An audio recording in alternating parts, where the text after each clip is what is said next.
Dear students, today our topic is one more interested topic. Chapter in your syllabus, in your book is combustion and flame.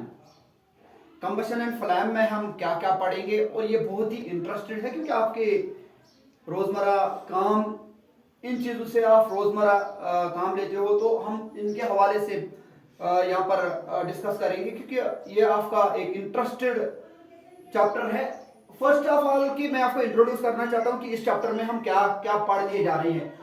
इसमें हम पढ़ने जाएंगे combustion and its types, और उसके बाद fire types and ways to extinguish them.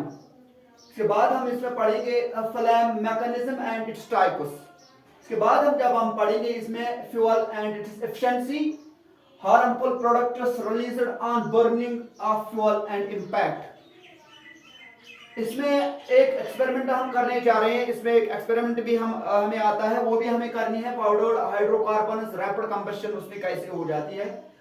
और यहां पर हमें चैप्टर है कंबशन एंड फ्लेम।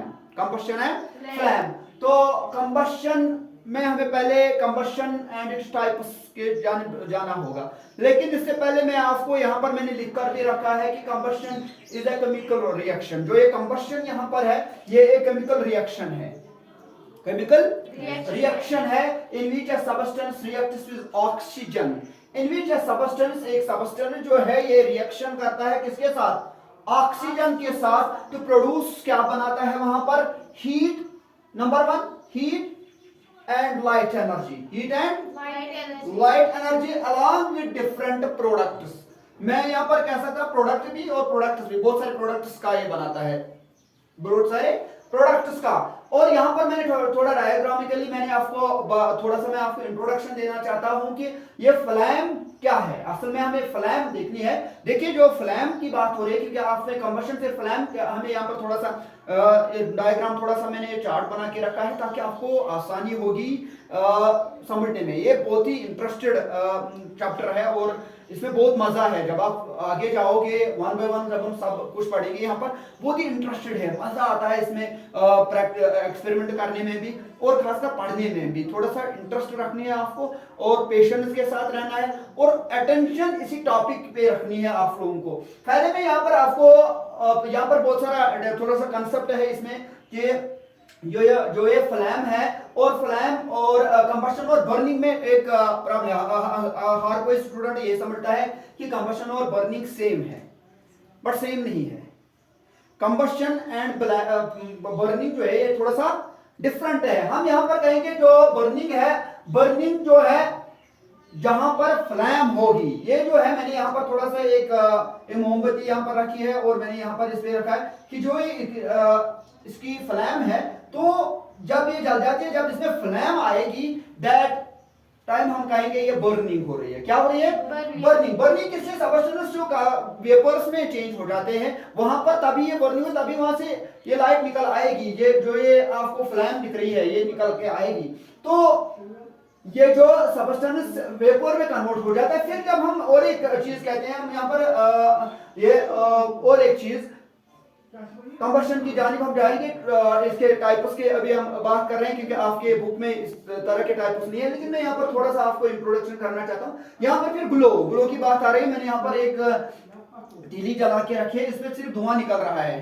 जब ये चीज विदाउट फ्लेम, जब कोई चीज होगी ग्लो होगी, विदाउट फ्लेम वो ग्लो हो जाएगी, उसको उस मेथड को हम कहते हैं स्मोल्डरिंग। क्या कहते हैं? स्मोल्डरिंग। बट यहाँ पर याद रखना कि ये जो ग्लो होता है वो फ्लेमलेस होता है। फ्लेमलेस कंबशन है, फ्लेमलेस फॉर्म ऑफ कंबशन है, फ्लेमलेस फॉर्म ऑफ कंबशन है। और इसको मैंने थोड़ा यहाँ पर लिखकर भी रखा है, जो जब लाइट एनर्जी किस ग्लो की शक्ल में होती है तो उसको हम स्मोल्डरिंग कहते हैं। थोड़ा सा मैंने आपको यहाँ पर इस हवाले से बताया है कि थोड़ा सा कि हम फिर ये कहेंगे ये टाइप्स है किसके? कंबशन के। किसके? कंबशन के। These two types. एक तरफ हम इनको कहते हैं कि फ्लेमलेस जब होगी वो स्मोल्डरिंग है। दूसरी तरफ जब हम कहेंगे जिसमें फ्लेम होगी वो बर्निंग है। वो बर्निंग अब ये क्लियर हो चुका कंसेप्ट यहाँ आपका, क्योंकि बर्निंग और कंबशन में आपको फर्क यहाँ पर दिख रही है। अब नाउ तो आगे आगे हम इस लेसन की जानिब जाएंगे और कंटिन्यूअसली सीरीज पे ये लेसन, ये चैप्टर हम आपको यहाँ पर बताएंगे और आपके सामने हम यहाँ पर डिस्कस करेंगे और आहिस्ता आहिस्ता जो जितने भी ये प्रैक्टिकल इसमें है वो भी आपको आएंगे। पहले आपको ये कंसेप्ट क्लियर करने हैं हमें इस लेसन में क्या क्या है और हमें पढ़ना कौन कौन सा लेसन है, इसके हवाले से आपको प्रिपरेशन होनी चाहिए और तभी हम लेसन के अंदर जाएंगे, तभी एक चैप्टर के अंदर जाएंगे। एनसीईआरटी ने जो दिया है इसमें उसकी जानिब हमें जाना है और आपकी लेसन फिर क्लियरली आपके ब्रेन में जाएगी और इंशाल्लाह आप इसको स्टेप बाय स्टेप पिकअप करोगे तो हमारे रिजल्ट अच्छे निकल कर आएंगे और डे बाय डे की आपको अंडरस्टैंडिंग अच्छी हो जाएगी। जहां कहीं पर कोई कंफ्यूजन होगा उस वक्त हाथ रेज करना, अपना बाजू जो है वो रेज करना, तो अपना क्वेश्चन लास्ट में आप बता सकते हो कि हमें कहीं पर समझ नहीं आया, क्योंकि मैं रिपीट इसको अगेन भी करने की कोशिश करूंगा और अपने लेवल से आपको अंडरस्टैंड करने की कोशिश करूंगा, लेकिन पहले आपको ये समझना है कि हम किस चैप्टर की जानिब जा रहे हैं। ओके इस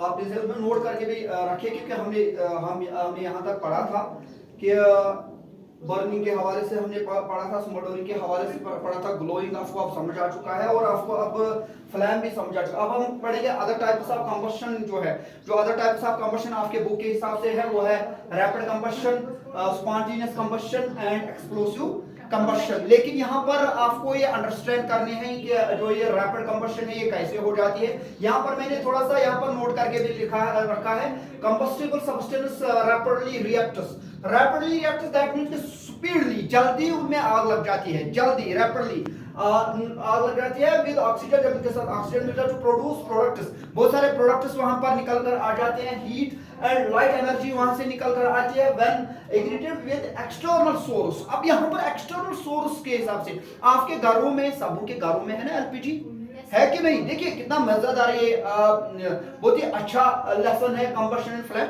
और यहाँ पर लीजिए मैंने इसकी मिसाल भी यहाँ पर लिख कर रखी है, एलपीजी जो आप में आपके घरों में है, जिन पर आप वो किचन में काम लाते हो, आप कुछ पकाते हो वहां पर, तो उस पे एक्सटर्नल जब एक्सटर्नल कोई चीज उन पर लगाई जाए, एक्सटर्नल सोर्स से वो जलाया जाए, दैट मीन्स कि आप वो माचिस की तीली होती है ना, तो वो ही एक्सटर्नल सोर्स है, उसी से जलाई जाए। इसी तरह बहुत सारी चीजें हैं, तो इसको कहते हैं रैपिड कंबशन, जल्दी आग लग जाना लेकिन एक्सटर्नल सोर्स से, एक्सटर्नल सोर्स अपने सोर्स से नहीं, किसी और सोर्स से जलने वाली चीज। यहां पर याद रखना, यहां पर हमने कहा कि ये जो रैपिड कंबशन है इसमें हीट और लाइट एनर्जी की बात आ रही है जब इंक्लूड एक्सटर्नल सोर्स से, और दूसरा है स्पॉन्टेनियस कंबशन।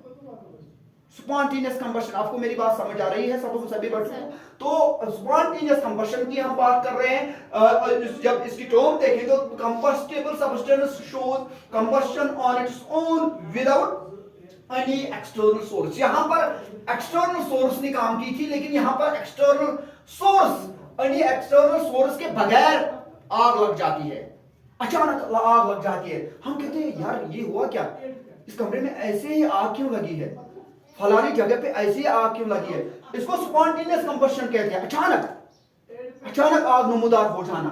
तो एक्सटर्नल सोर्स यहां पर विदाउट एक्सटर्नल सोर्स है, कोई एक्सटर्नल सोर्स नहीं होती है इग्निट करने के लिए।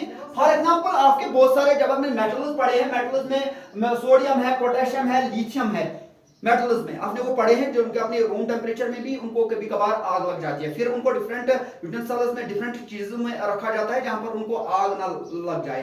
अचानक ऑटोमेटिकली ये बर्स्ट हो जाती है और ऑटोमेटिकली ये फायर कैच कर लेते हैं और अचानक वहां पर आग नमूदार होता है। खासकर आपके सामने सिंपल सी मिसाल एक है, फॉरेस्ट फायर्स, जंगल जो है उनमें आग लग जाती है, फिर इंफॉर्मेशन मिल जाती है यार इतनी आग लगी वहां पर, वो तो बुझ ही नहीं रहा है अचानक।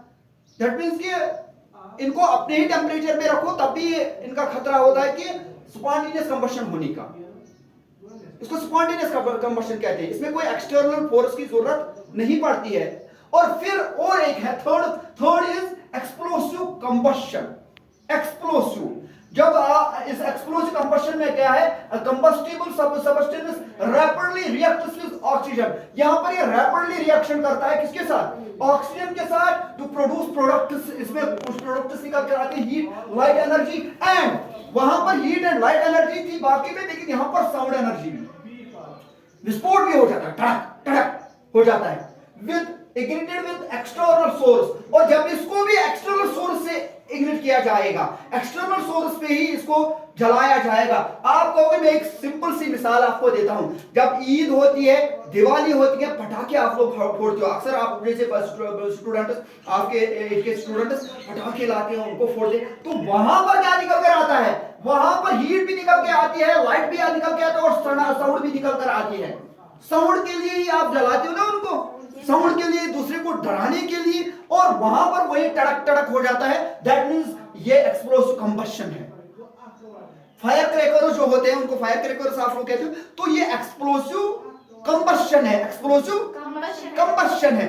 इस यहां तक जितना भी हमने पढ़ा है, जितना भी यहां तक हमने थोड़ा सा इंट्रोडक्शन इसको दिया है, इस इंट्रोडक्शन के हिसाब से हम यहां से दो सेंटेंसेस निकल कर आते हैं, दो मेन सेंटेंसेस निकलकर। इसलिए मैंने कहा आपको नोटबुक पर ये नोट करके रखना, क्योंकि ये आपके काम आएंगे जब हम इस पे चैप्टर के आगे जाएंगे, ये आपको बहुत ज्यादा काम आएंगे। तो यहां पर दो लाइन निकल कर आते हैं। All burning is type of combustion.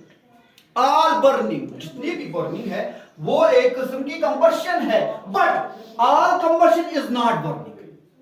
हर कोई कंबशन बर्निंग नहीं है। जैसे हमने पहले बताया आपको, ग्लो के वक्त, स्मोल्डरिंग के वक्त, फ्लैम और बर्निंग के वक्त, वहां पर मैंने आपको थोड़ा सा डायग्रामिकली थोड़ा सा बताया भी। होप कि आप अंडरस्टैंड कर रहे होंगे, ये सारे अंडरस्टैंड सब कर रहे हो।